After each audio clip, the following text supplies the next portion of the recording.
मेरे प्यारे बच्चों, आप सबों को प्यार भरा नमस्कार।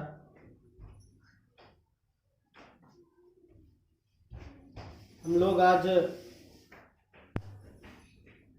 अवतल गोलीय सतह में प्रकाश के अपवर्तन को नहीं पढ़े थे। आज उसको हम लोग पढ़ लेते हैं। तो हमारा हेडिंग है, अरे हम अवतल बोले, पहले उत्तल पढ़ लेते हैं। उत्तल गोलीय सतह में उत्तल गोलीय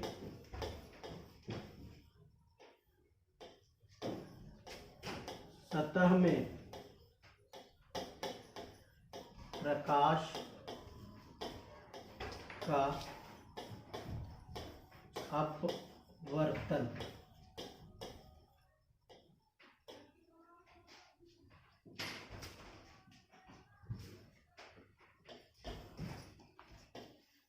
Refraction of light from convex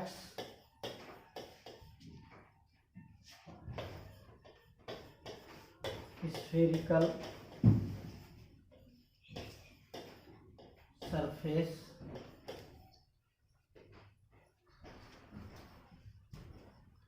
और इसका केस क्या है? इसका केस है यदि प्रतिबिंब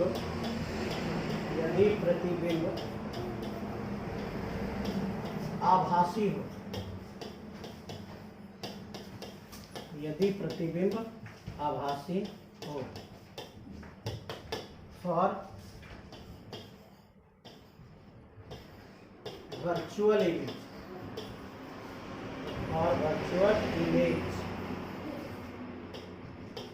आइए वर्चुअल इमेज के लिए हम लोग जो फिगर बना रहे हैं उस फिगर को गौर करेंगे तो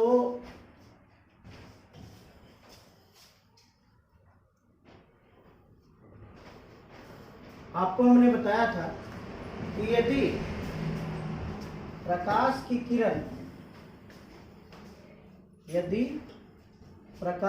किरण उभरे हुए सतह पर आपतित हो तो वह उत्तल गोलीय सतह है।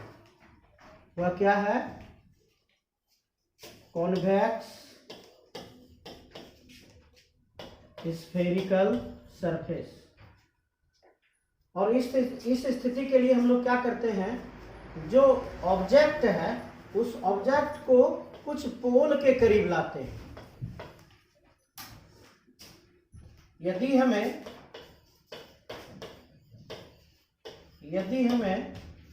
उत्तल गोलीय सतह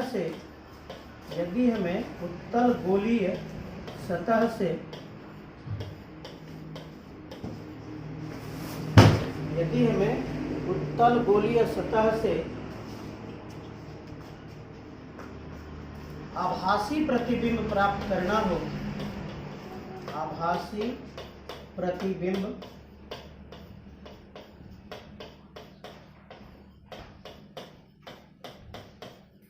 प्राप्त करना हो,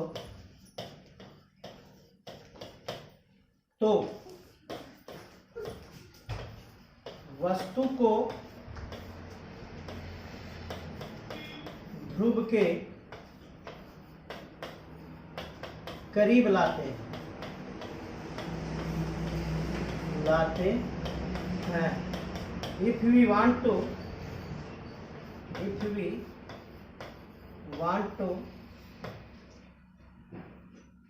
If we want virtual image, then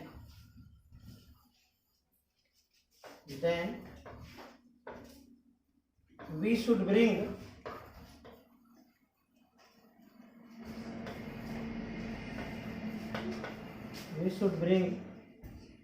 object near pole।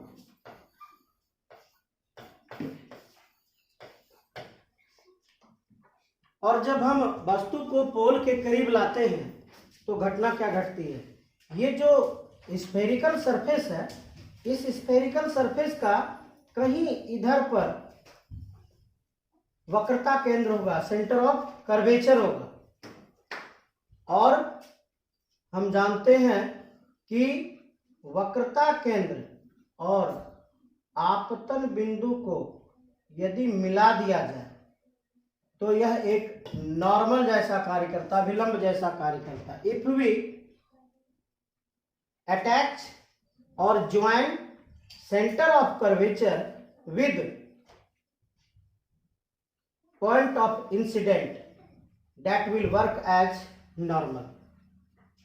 तो इसमें हम क्या पाते हैं कि ये जो आपतित किरण है, यह आपतित किरण जब दूसरे माध्यम में अपवर्तित होती है तो क्या होता है, ये अभिलंब की ओर झुकती है। चूंकि यह किस ओर से किस ओर जा रही है, रेरर मीडियम से डेंसर मीडियम की ओर जा रही है।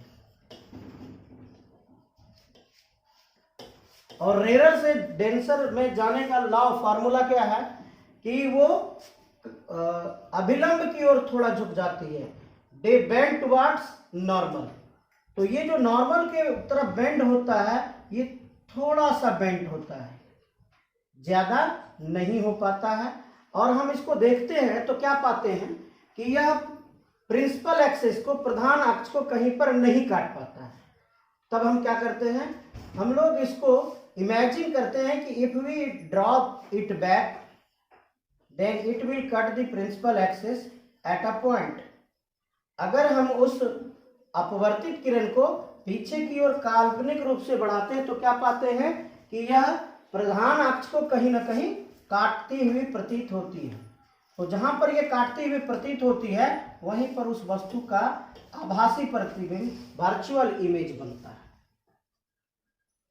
तो इसके बाद हम लोग यहाँ पे कोण की प्राप्ति करते हैं।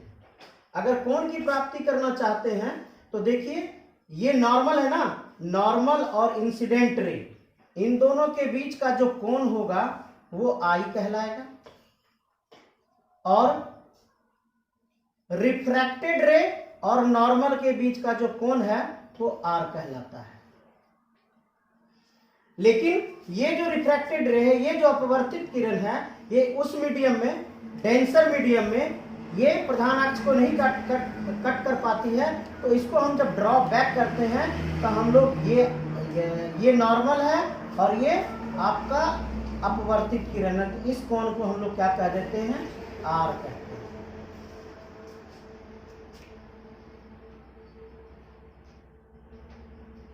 तो हम लोग कोण को लेते हैं, ये है अल्फा, ये आपका पी है, ये है बीटा और ये है आपका गामा। यहां से एक नॉर्मल ड्रॉ करते हैं जो इसको टच करता है पी डैश पर। तो इसका रूल क्या है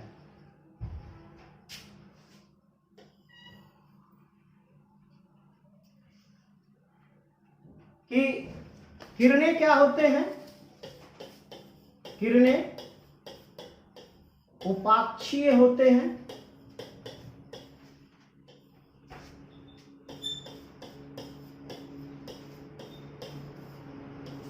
और हमने इस बारे में कई बार चर्चा किया कि किरणें जो उपाक्षीय होते हैं वो कैसे होते हैं। वो देखिए, ये जो ऑब्जेक्ट है, इस ऑब्जेक्ट से जो रे चलती है वो कहीं ना कहीं बिल्कुल क्लोज चलती है। किसके क्लोज, तो प्रिंसिपल एक्सिस के close.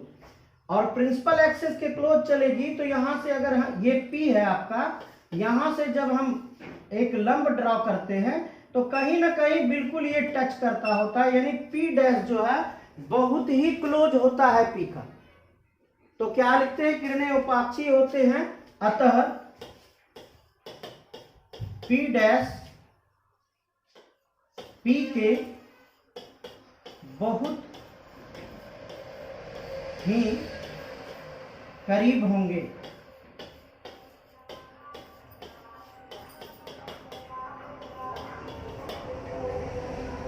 P dash will be very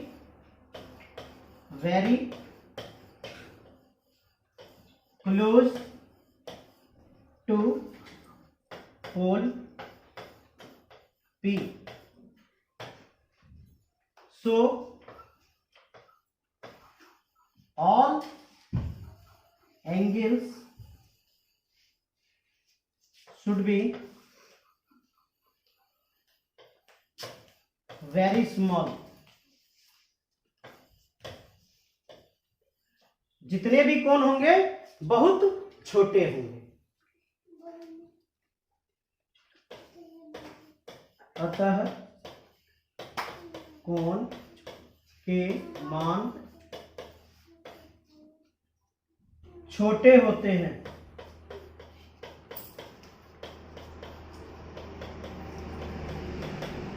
अगर कोण का मान छोटा होगा तब हम लोग कंडीशन है, ये कंडीशन है, तो इस कंडीशन में हम अपने लॉ को अप्लाई करेंगे। दूसरा चीज क्या कि जो इंसिडेंट रे का डायरेक्शन होगा उस डायरेक्शन में जितने भी डिस्टेंस को, जितने भी दूरी का माप करेंगे वो सारी दूरियां किसमें होंगे, प्लस में होंगे। और इंसिडेंट रे के अपोजिट में, विपरीत दिशा में जितनी भी डिस्टेंस का माप करेंगे सभी माइनस में होगा। इंसिडेंट रे जिस ओर होगा उसको μ1 लेते हैं, या इंसिडेंट रे जिस मीडियम में होगा उसको μ1 लेते हैं, और इंसिडेंट रे यानी रिफ्रैक्टेड रे जिस मीडियम में होगा उसको μ2 लेते हैं। ये आपका ग्लास है और ये आपका एयर है। यानी क्या कहते हैं, इंसिडेंट रे आपका एयर में है तो एयर के लिए हम लोग μ1 लेंगे, और रिफ्रैक्टेड रे आपका ग्लास में है इसलिए इसके लिए हम लोग क्या लेंगे, μ2 लेंगे। तो हमारे पास ये 3-4 एंगल हैं। इन 3-4 एंगल से हम लोग क्या करेंगे, ये ट्रायंगल को देखेंगे।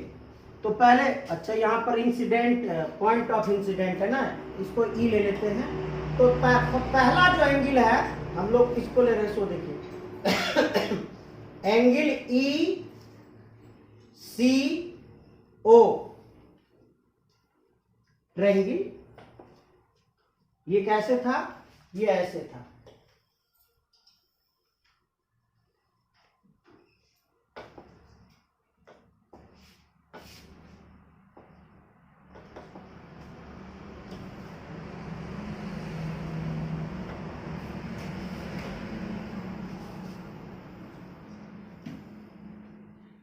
यहाँ पे O था, सॉरी O था, हाँ ठीक, तो यहाँ पे C था और यहाँ पे E था। यहाँ पे I है, यहाँ पे अल्फा है और यहाँ पे बीटा है। तो I इज एक्सटीरियर एंगल,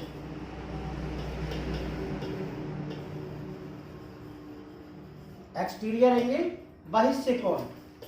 आई क्या है, बहिष्य कोण है।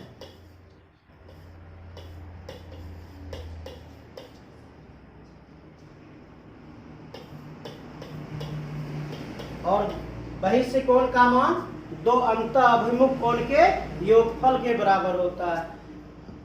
So I equal to alpha plus beta, equation number first.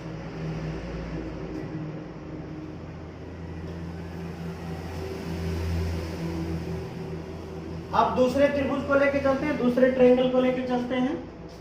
यहां पे लिखेंगे इन ट्रायंगल ई सी ओ, त्रिभुज ई सी ओ में, ये ओ है। अब दूसरा जो ट्रायंगल है उसको लेके चलते हैं। हमको किसका मान लेना है, आर का मान लेना है। तो O E sorry I E सी,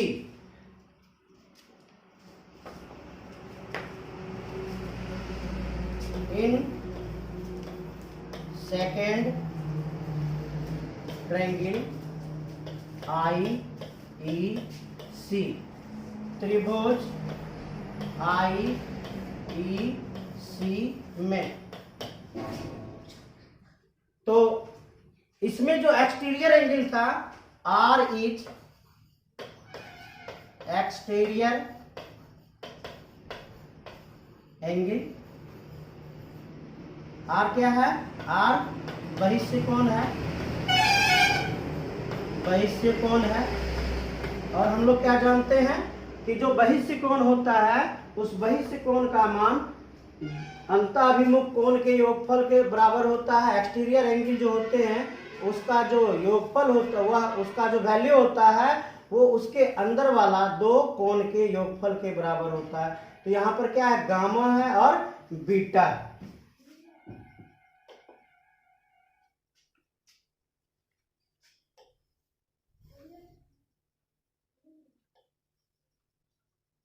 ये C है, ये I है, ये E है, यहाँ पर गामा है, यहाँ पर बीटा है और यहाँ पर R है। तो क्या लिखें इसके लिए? R equal to gamma plus beta, equation number second.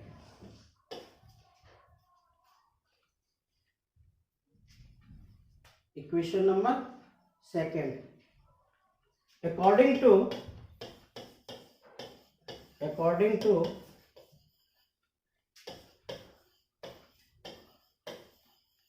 Snell's law. तो स्नेल्स लॉ क्या कहता है? स्नेल्स लॉ कहता है जो जहां पर है उसके साथ साइन लगाकर गुना कर दीजिए। तो म्यू, ये जो म्यू है, ये म्यू का मल्टीप्लिकेशन किसके साथ हो जाएगा? म्यू का मल्टीप्लिकेशन आई के साथ हो जाएगा। और कौन सा एंगल? साइन। उसके बाद म्यू टू का मल्टीप्लिकेशन किसके साथ हो जाएगा? आर के साथ विद साइन। तो क्या लिखेंगे? तो लिखेंगे mu one sine i equal to mu two sine r. The value क्या हम लोग लिखे थे? The value of angle, the value of angle is very small। देखिए क्या लिखे थे हम लोग? कोण के मान बहुत छोटे होते हैं। All angles should be very small. कोण के मान बहुत छोटे होते हैं। अगर कोण के मान बहुत छोटे होंगे तो क्या लिखते हैं हम लोग? Sine i nearly equal to i, nearly equal to tan i. Sine r nearly equal to r, nearly equal to ten r. क्या कहते हैं इसको? साइन आई लगभग बराबर आई, लगभग बराबर टेन आई। साइन आर लगभग बराबर आर, लगभग बराबर टेन आर। अब इसको जो है ना, इसको उठा के कहां रख देंगे? स्नेल के नियम में। कहां रखेंगे इसको? इस स्नेल के नियम में रख देंगे।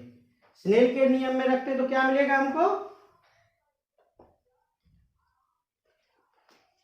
Mu one ten I equal to mu two ten R. Mu one ten, I का वैल्यू रखिए यहां पे। आई का वैल्यू क्या है? आई का वैल्यू क्या? इक्वेशन फर्स्ट में है आई का value alpha plus beta. Alpha plus beta equal to mu two ten. R का वैल्यू क्या है? इक्वेशन सेकेंड में आर का वैल्यू क्या है?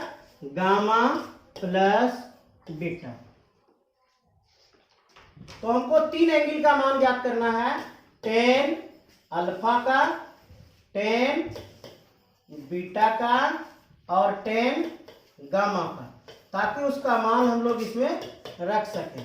और सबका फार्मूला क्या होता है, P by B, P by B, इसका भी फार्मूला P बाय बी, इसका भी फार्मूला P बाय बी।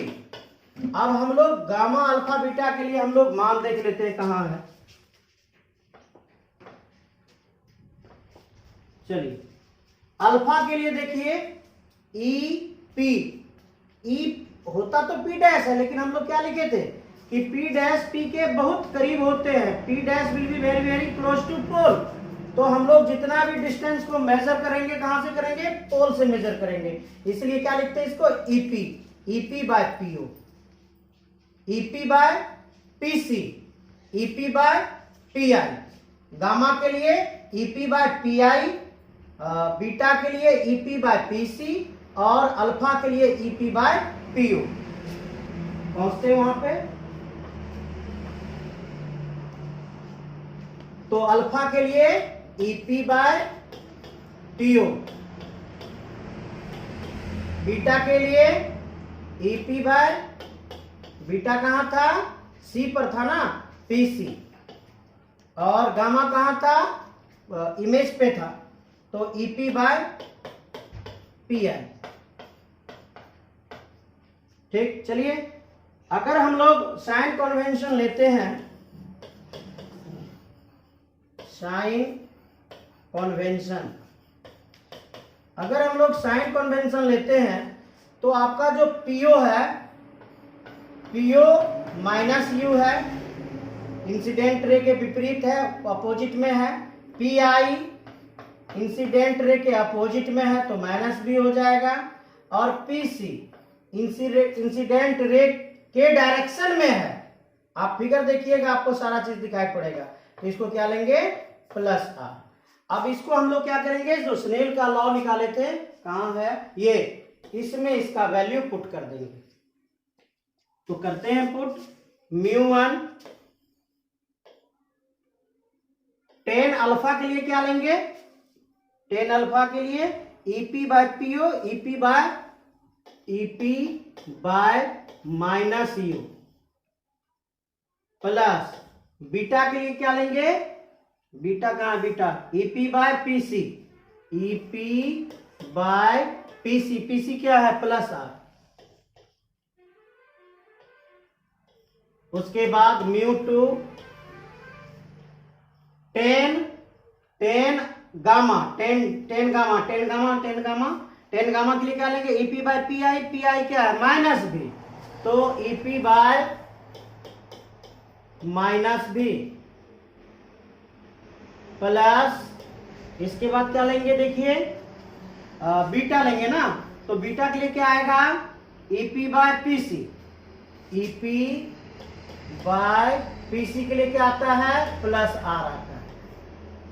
तो इस साइड भी ईपी कॉमन निकल जाएगा, μ1 ईपी कॉमन निकल गया, अंदर क्या बचा, 1 by minus you plus 1 by R equal to μ2, EP common निकल गया, 1 by minus B plus 1 by R, EP EP cancel हो जाता है, क्या बचा, μ1 को सारे से गुना कर दीजिए,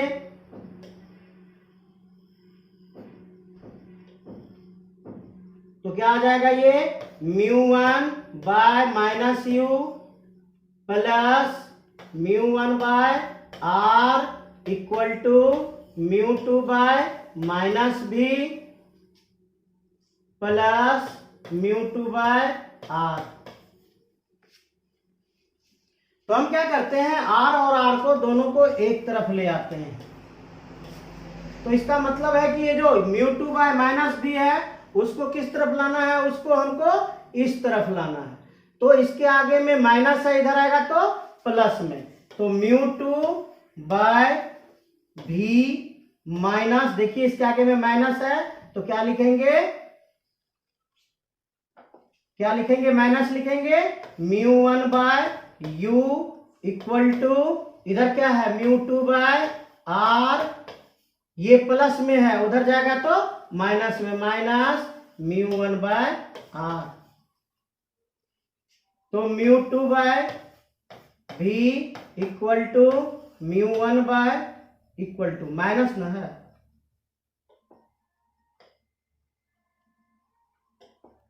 minus μ1 by u equal to, ये r दोनों के साथ है तो r दोनों के साथ दे देंगे μ2 माइनस μ1,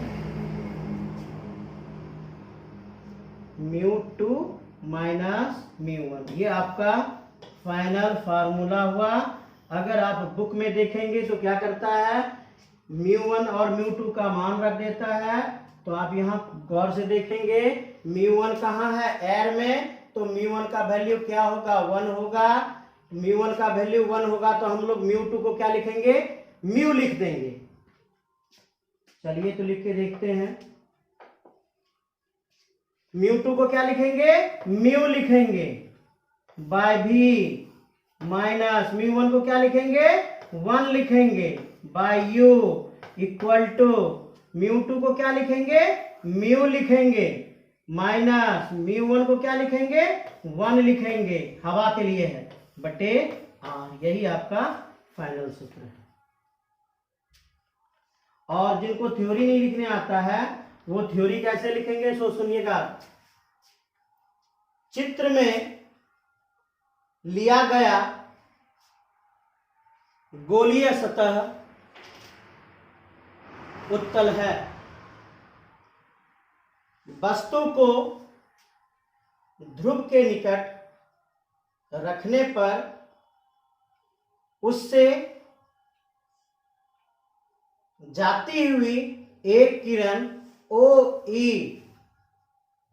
गोलीय सतह के बिंदु E पर आपतित होती है और अपवर्तन के बाद सघन माध्यम में अभिलंब की ओर झुक जाती है। वक्रता केंद्र और आपतन बिंदु को मिलाने वाली रेखा एक लंब जैसा कार्य करता है।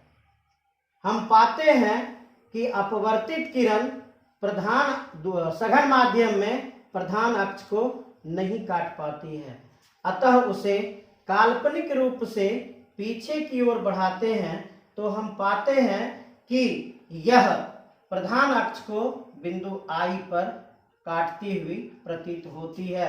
अतः उस बिंदुवत वस्तु का काल्पनिक प्रतिबिंब बिंदु I पर बनेगा। अभिलंब और आपतित किरण के बीच का कोण आपतन कोण I कहलाता है। अभिलंब और परावर्तित किरण के बीच का कोण परावर्तन कोण कहलाता है। माना कि कोण EIP बराबर अल्फा, EOP बराबर गामा, ECP बराबर बीटा। ये आपका थ्योरी है। उसके बाद हम लोग लिख कर चलेंगे। जो इंग्लिश मीडियम वाले हैं वो इस तरह से करेंगे। In the given figure spherical surface is convex because a incident ray is striking at the bulged surface, so this is called convex spherical surface. There is a point object at point O from which a ray OE is coming out and striking at point E. When we join center of curvature with point of incident, that will work as normal. So that ray, after moving in denser medium, it bends towards normal but does not able to cut the principal axis.